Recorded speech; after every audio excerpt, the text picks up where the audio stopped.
Hello' বন্ধুসকল, আপোনালোক সকলোকে মোৰ ইউটিউব চেনেল ষ্টাডি চেণ্টাৰ 1ৰ তৰফৰ পৰা স্বাগতম জনাইছোঁ। আশা কৰোঁ সকলোৱে ভালে আছে। আজি মই আপোনালোকক এটা ভাল খবৰ দিবলৈ ওলাইছোঁ। আপোনালোকে ইমান দিনৰ পৰা হয়তো চৰকাৰী চাকৰিৰ নটিফিকেশ্যনৰ কাৰণে অপেক্ষা কৰি আছে।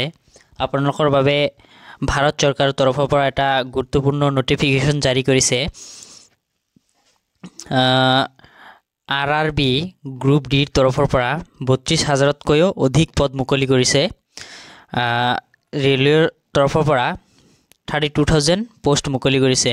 এই পোষ্টখিনিৰ বাবে আপোনালোকে কেনেকৈ এপ্লাই কৰিব, কেতিয়া ষ্টাৰ্ট হয় এপ্লাই, আৰু আপোনালোকে কিমান এপ্লিকেশ্যন ফি দিব লাগিব, গোটেইখিনি তথ্য মই আপোনালোকক আজি এই ভিডিঅ'টোৰ জৰিয়তে জনাম। তো আপোনালোকে মোৰ ভিডিঅ'টো শেষলৈকে চাই থাকিব যাতে আপোনালোকে ভালদৰে গোটেইখিনি তথ্য গম পায়। তো পলম নকৰি আৰম্ভ কৰিছোঁ।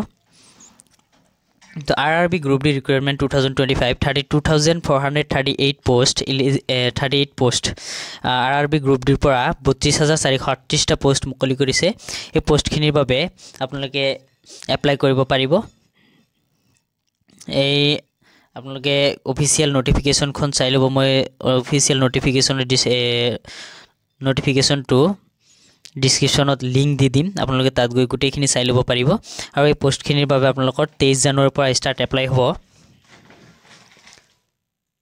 আপোনালোকৰ এপ্লিকেশ্যন ষ্টাৰ্ট হ'ব 23 জানুৱাৰী 2025ৰ পৰা, আৰু আপোনালোকৰ ৰেজিষ্ট্ৰেশ্যন লাষ্ট ডেট আছে 22 ফেব্ৰুৱাৰী 2025। তো আপোনালোকে সঠিক সময়ৰ ভিতৰত গোটেইখিনি পোষ্টৰ বাবে আপোনালোকৰ আবেদনটো কৰি ল'ব। আপোনালোকৰ যিটো নটিছৰ লিংকটো মই ডিছক্ৰিপশ্যন বক্সত দি দিম, আৰু আপোনালোকৰ এপ্লিকেশ্যন ফিটো ইয়াত দিয়া আছে যে আনৰিজাৰ্ভ আৰু EWSৰ বাবে 500 টকা, আৰু OBC SC ST PWDৰ বাবে 250 টকা, আৰু মহিলাসকলৰ বাবেও 250 টকা এপ্লিকেশ্যন ফি দিব লাগিব। আৰু ইয়াৰ বাবে আপোনালোকৰ এজ লিমিট হ'ল 18 বছৰৰ পৰা মিনিমাম 18 বছৰ আৰু মেক্সিমাম 30 বছৰ বয়স। আৰু আপোনালোকৰ 18 বছৰ বয়স 1 জানুৱাৰী 2025ৰ আগত হ'ব লাগিব, আৰু নাইবা যদি আপোনালোকৰ 30 বছৰ হৈছে 1 জানুৱাৰী 2025ৰ পিছত যদি আপোনালোকৰ 30 বছৰ হয় তেনেহ'লে আপোনালোকে এপ্লাই কৰিব নোৱাৰিব। তো এইখিনি ক্ৰাইটেৰিয়া আপোনালোকে যদি আপোনালোকৰ এজৰ ক্ষেত্ৰত পৰে তেন্তে আপোনালোকে এপ্লাই কৰিব পাৰিব।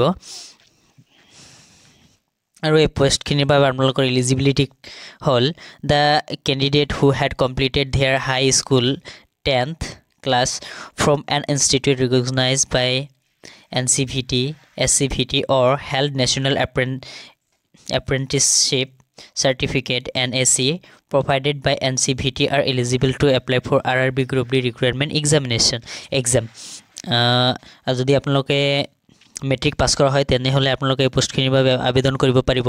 আৰু এই পোষ্টখিনিৰ বাবে আপোনালোকক দৰমহা দিয়া হ'ব 18,000 পাৰ মান্থ।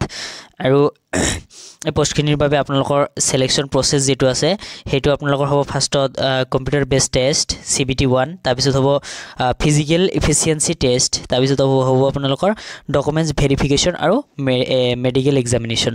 তো এই গোটেইখিনি প্ৰক্ৰিয়াৰ মাধ্যমেৰে আপোনালোকৰ এই পোষ্টখিনিৰ বাবে ছিলেকশ্যন হ'ব। তো আপোনালোকে যিসকলে আগন্তুক চৰকাৰী চাকৰিৰ বাবে প্ৰিপাৰেশ্যন কৰি আছে সকলোৰ বাবে এটা অতি ভাল আৰু গুৰুত্বপূৰ্ণ খবৰ।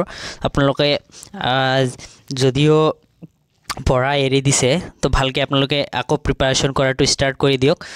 যিহেতু ভাৰত চৰকাৰৰ তৰফৰ পৰা 32,438টা ৰেলৱেত গ্ৰুপ ডি পদ মুকলি কৰিছে। তো আপোনালোকৰ বাবে এটা অতি ভাল খবৰ আহিছে। আপোনালোকৰ এই পোষ্টখিনিৰ বাবে 18,000 পাৰ মান্থ চেলাৰি দিয়া হ'ব। আৰু 18,000 ইয়াত দিয়ে বহুতকেইটা ডিটেইলছ আছে, গোটেইখিনি মিলাই আপোনালোকৰ এটা ভাল চেলাৰি হ'ব। তো আপোনালোকে আশা কৰিছোঁ সকলোৱে এই পোষ্টখিনিৰ বাবে আবেদন কৰিব। যদি আপোনালোকে আবেদন কৰে আৰু আপোনালোকৰ বন্ধু বান্ধৱীসকলেও যাতে এই পোষ্টখিনিত আবেদন কৰিব পাৰে তাৰ বাবে আপোনালোকে মোৰ ভিডিঅ'টো আপোনালোকৰ বন্ধু বান্ধৱীলৈ শ্বেয়াৰ কৰি দিব, যাতে গোটেইখিনি সকলোৱে এই পোষ্টখিনিৰ বাবে গম পাই যায়। তো মই ভিডিঅ'টো ইয়াতে সমাপ্ত কৰিছোঁ। যদি মোৰ ভিডিঅ'টো আপোনালোকৰ ভাল লাগে অনুগ্ৰহ কৰি চেনেলটো ছাবস্ক্ৰাইব কৰিব আৰু মোৰ আগন্তুক ভিডিঅ'বোৰ পাবলৈ ভিডিঅ'টো লাইক কমেণ্ট আৰু শ্বেয়াৰ কৰি দিব। ধন্যবাদ থাকিল সকলোৰে।